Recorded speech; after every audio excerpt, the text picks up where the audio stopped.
ছুটির দিন হলে নাকি সবাই ফ্রি থাকে, আর ছুটির দিন এত কাজ থাকে যে কোনো কিছু করারই সময় যায় না। চলে গেলাম বাজারে, আর পুচকিকে দেখে তো অবাক হয়ে যায়। এদিকে মাছ কাটাকাটি হচ্ছে, সব মিলে থাকছে আজকের ব্লগটা। বিকাল 4টা বেজে যায়, তারপরে কিন্তু খেতে পারিনি। এই যে দেখতে পাচ্ছেন 4টা 31 বেজে গেছে, এখন দুপুরের খাবার খাচ্ছি। হ্যালো ভিউয়ার্স, কি অবস্থা সবার? আলহামদুলিল্লাহ আমরা ভালো আছি। তো সকাল সকাল আগে হচ্ছে এই তো মেরা পিঠা গুলো বানিয়ে নিচ্ছি। এই পিঠাটা বানিয়ে নাস্তাটা খেয়ে আমি চলে যাব বাজারে। তো আগে হচ্ছে কিছু চাউল ভিজিয়ে নিচ্ছি, যে আজকে কিছু গুঁড়া করে নিব চাউলের গুঁড়াটা যখন থাকে তখন যে কোনো সময় ইচ্ছা হলে পিঠা বানায় নেওয়া যায়। তো চাউলটা ভিজিয়ে সুন্দর করে ধুয়ে এটা আমি মেলে দিয়ে তারপর চলে যাই বাজারে, কারণ ভিড় অনেক ছিল তাই আমি দোকানে দিয়ে চলে যাই বাজারে। তো বাজারে যাওয়ার পর প্রথমে তো চলে যাই হচ্ছে কিছু মুরগি নিব, মাছ নিব। তো মুরগির দোকানে যাই, এই পুচকিকে দেখে তো আমি অবাক হয়ে যাই। পুচকিটা এত চালাক যা বলার বাইরে। দেখতে পাচ্ছেন পুচকিটার কিন্তু কীর্তি কারখানা, এতভাবে ইজিলি কাজ করছে মনে হচ্ছে যেমন কি একবারে। আর এদিকে কিন্তু মাছের দোকান, আর মাছগুলো কাটা হচ্ছে। আর আমি তো জানেনই সবসময় হচ্ছে তাজা মাছগুলো নেওয়ার চেষ্টা করি, কখনো মরা মাছ কিনি না। আর এদিকে দেখতেছি এক ভাইয়া এই যে মাছের হাঁস জমা করছে। আমি কিন্তু অবশ্যই জানি না মাছের হাঁস দিয়ে কি করা হয়, যদি কেউ জেনে থাকেন আমাকে কমেন্ট বক্সে জানিয়ে দিবেন। এর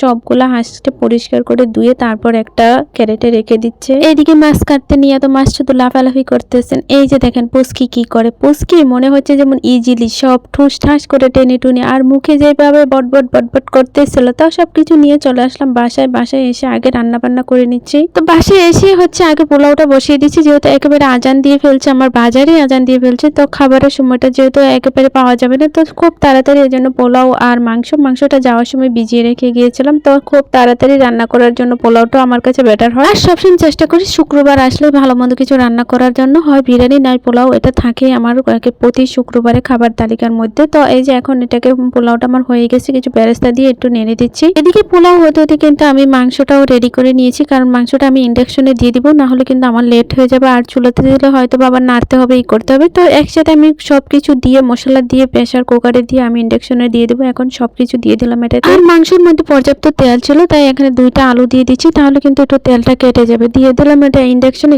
হতে হতে আমি এদিকে যা বাজারগুলো করেছি তো একটু গুছিয়ে নিচ্ছি। শাক সবজি ডিম মাছ এগুলো কিনেছি, তো এগুলোকে দেখাইলাম না। আর এদিকে হচ্ছে মুরগির পাগুলা হচ্ছে আগে পরিষ্কার করে নিব। আর বাচ্চারা কিন্তু আমার হাড় খেতে বেশি পছন্দ করে, তাই কিছু 2 কেজি মুরগির হাড্ডি কলিজা ওই যে গলা টলা এগুলো নিয়েছি। সাথে মুরগিটাও ছিল, মুরগিটাও কেটে করে নিয়েছি। এখন এগুলো একটু প্যাকেট করে নেব, কারণ সময় একেবারে কম। অলরেডি প্রায় 3টার বেশি বেজে গেছে। আমি গোসল টোসল করে বের হইতে আমার প্রায় 4:30 বেজে যায়। রান্নার তালিকায় ছিল কচু ভাজা আর কিছু ছোট মাছ ভাজি করে নিয়েছিলাম, আর এদিকে মাংস। আর এই দেখছেন 4টা 31 বেজে গেছে। আমার হচ্ছে এখন হচ্ছে দুপুরের খাবারের টাইম। অনেকে বলে শুক্রবার হলে নাকি খুব ফ্রি থাকে, আমি দেখছি শুক্রবারে আমার অনেক আরো বেশি কাজ থাকে, যেহেতু এক সপ্তাহের কাজ সাথে গুছিয়ে নিই, নাহলে কিন্তু অনেকটা লেট হয়ে যায়, কারণ অন্যদিন এত সময় পাওয়া যায় না। শুক্রবার হলে একটু সময় পাওয়া যায়। তো সবকিছু গুছিয়ে গেছিয়ে নিলে একসাথে ভালো হয়। তো এখন খাবারটা শুরু করে দিলাম। তো বাচ্চারা যেহেতু পোলাও খাচ্ছে, আমি কিন্তু পোলাও খাইনি, আমি হচ্ছে সাদা ভাতই খাচ্ছি, কারণ আমার কাছে পোলাওটা অত ভালো লাগে না। আমি সবসময় চেষ্টা করি হচ্ছে নর্মালি খাবার খাওয়ার জন্য। অনেক সময় খাই আর অনেক সময় খাই না, যেহেতু ভাতে রান্না করেছি তো ভাতই খাচ্ছি। তো